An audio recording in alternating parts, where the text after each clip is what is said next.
Welcome back. I'm Courtney McKenna. It was a weekend full of upsets around the college basketball world, and everyone had their eyes on the Gators to see if they could make the biggest upset of the weekend and beat the #1 undefeated SEC foe, Kentucky Wildcats. And the NFL Combine is in full swing, and former Florida Gator Dante Fowler had a great performance. Fowler made an impressive showing at the Combine, and it wasn't just because of the gold watch he wore.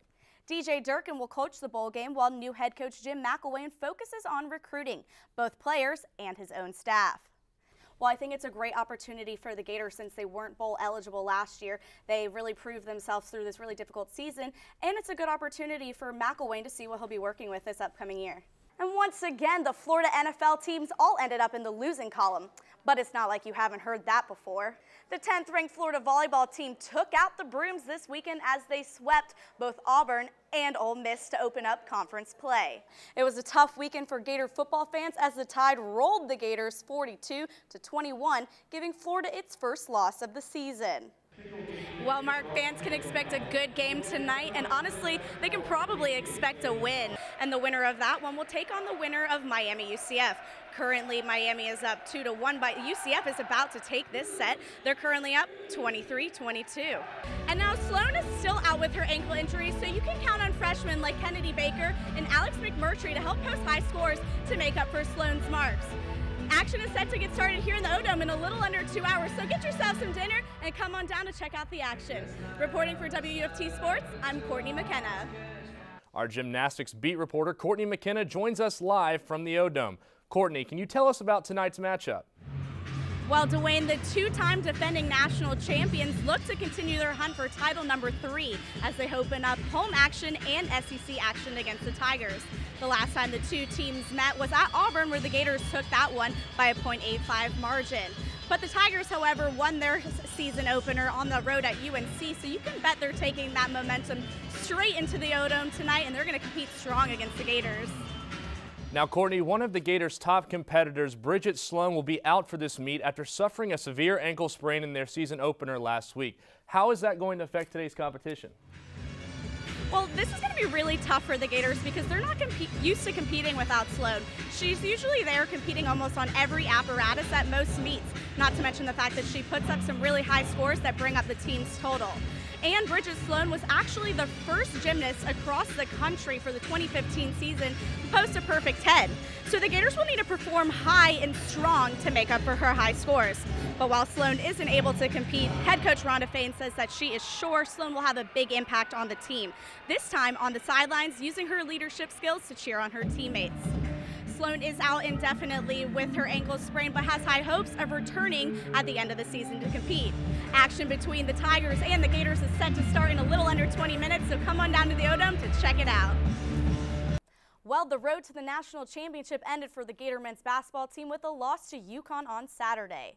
Florida fell to UConn in the national semifinal game 63-53. The Huskies were impressive on offense, shooting nearly 56% while holding the Gators under 39%. Scotty Wilbekin and Michael Frazier only had a combined 7 points, and Patrick Young led the night in scoring with 19. The Gators' record-breaking season ended with 36 wins and an SEC title.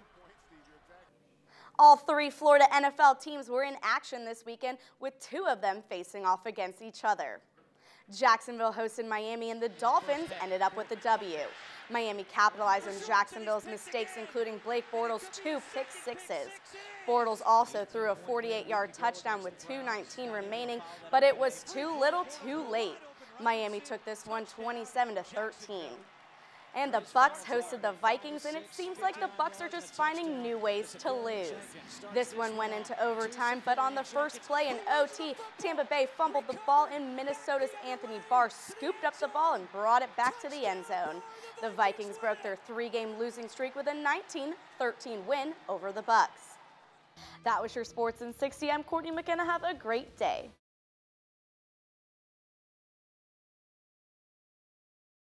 High school students all across America dream of playing in stadiums like these. Their passion for athletics drives them to be stars of their sport so they can compete at the collegiate level. But pure athleticism alone won't grant them an NCAA scholarship, and Gainesville High School guidance counselor Ken Mercer knows that all too well. We have several students that are qualified athletically for scholarships that don't meet the academic standards, of course, which is heartbreaking. According to NCAA rules, high school students must complete 16 core courses and achieve the minimum 2.0 GPA necessary to qualify for a college athletic scholarship. And starting for students enrolling in 2016, the minimum GPA will rise to 2.3. Along with the GPA, students must earn a combined SAT or ACT sum score that matches your core course GPA and test score on the sliding scale. For example, on the sliding scale, you can see that a student who receives a 2.4 GPA needs a combined 860 SAT score. And at the high school level, a lot of opportunities for success are available for the student athletes. I'd say more than half struggle to meet the qualifications, but we provide a lot of resources for them in terms of tutoring, and the coaches are following their academic progress from progress report to 9-week report card to every report that a teacher provides. At Buchholz High School, coaches get progress reports from student athletes around every 4 weeks. Students work regularly with guidance counselors and tutors, and parents work with the staff and their child to stay informed and keep the student motivated.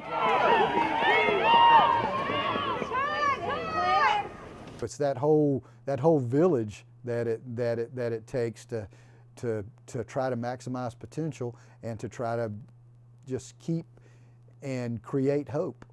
While getting the minimum requirements may be all a high school athlete is thinking about, a tough realization comes when a student arrives on a college campus like the University of Florida, where getting and maintaining good grades becomes even more difficult and even more important. At UF, there is an admissions index that athletes are looked at before they can be granted a scholarship because it is indicative of how they will perform in academics once at the collegiate level. If the student does not forecast to be a C student, he's inadmissible, and most of the times that is higher than someone who just meets the NCAA standard. And Carradine says that once admitted, student athletes at UF are expected to make and maintain good grades. The UF All-Athletic GPA for the fall of 2014 was a 3.04, over a whole grade point above the minimum 2.0 for NCAA scholarship eligibility. This is an important number to keep in mind for high school student athletes in their senior year. Courtney McKenna, WUFT Sports.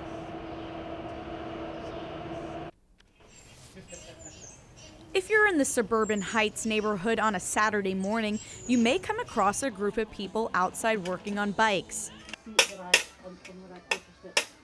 These people make up the Kickstand. This is a nonprofit organization that repairs bikes for anyone in the Gainesville community. The Kickstand started in 2007 and Rajib Das has been there almost since day one. It originated as a co-op where you could learn to fix your own bike, but it has developed since its start. The Kickstand serves as a recycling program benefiting the less fortunate who are unable to buy or repair their bikes on their own. Diane Dimitri has been involved with Rajib in the Kickstand for several years and began hosting the Saturday workshops at her house around 4 months ago. It's just fun. It's social. People come to learn. There's people who didn't know anything about how to repair bikes, and now you see them, being able to fix things. In Diane's house, there are rooms with bike parts and tools. She has hundreds of bikes, old and new, on her porch and backyard to be taken apart or refurbished. The most rewarding part is kind of paying it forward, where I'm teaching other people to repair bikes, and they have a love of doing it. They come in mostly because they want to learn how to fix their own bike, but then they see all these other things going on, and they want to be a part of it. The Kickstand runs mainly off of donations. Good. Right, it's used, but it's usable. They will take almost any bike regardless of its condition. If it is a rather nice bike that needs just some refurbishing, they will fix it up to sell. If it is too run down, they will take the good parts and store them for another bike. Sometimes the Kickstand has to use out-of-pocket money to buy parts and tools, but it's local companies like Pleasant Cyclery who help keep the Kickstand running. Just whatever we can, mostly we throw on wholesale on parts to kind of keep them going along, to tubes and tires and grips and maintenance items are the things that they really need to keep the bikes going. Rajib says that the Kickstand is always in need of other donations like helmets, lights, and locks. The work of the Kickstand is not just limited to Saturday morning fix-ups. They also come to Grace Marketplace on a regular basis, offering people services to have their bikes fixed. I tried to figure out ways to engage the community. And most recently, we've done that through working with Grace Marketplace. That's been a great place for our volunteers to help needy people that use bicycles for transportation. The kickstand usually operates at Grace Marketplace on Tuesdays from 4:30 to 7. The homeless are allowed to bring their bikes to get fixed and are asked to donate a little money if they can. If they don't have money to spare, volunteers say that the Earn a Bike program can help get their bikes fixed. If they come work 15 hours with us working on other people's bikes, then after the 15 hours have been logged, then they can start working with the donated parts that we have to build their own bike. The kickstand has been very successful at Grace Marketplace, and the success is carried over into the homeless lives because it makes them mobile. Some of the homeless have come back to me and said, you know, without a bike, I wouldn't have been able to get to a job, you know. So it's as the primary form of transportation, it's really important.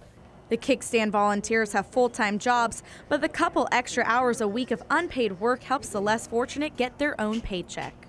Courtney McKenna, WUFT News.